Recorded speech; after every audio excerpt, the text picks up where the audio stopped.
Hi guys. So if you want to learn a new word every day with the meaning and example, then subscribe my channel to improve your vocabulary every day within a minute.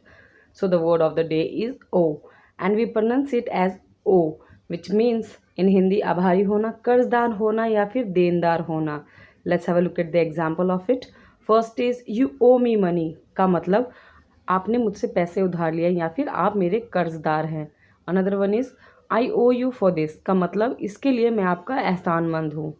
Another is I owe you का मतलब मैं आपका ऋणी हूँ या कर्जदार हूँ या फिर मुझे आपको कुछ देना है या मैं आपका देनदार हूँ.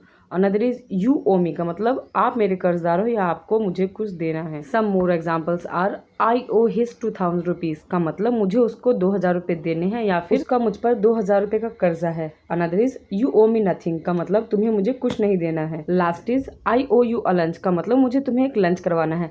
ये आप तब बोलते हैं जब किसी ने आपकी कोई हेल्प करी हो या फेवर किया हो तो आप उसको एक लंच करवाना चाहते हैं एज अ थैंक यू.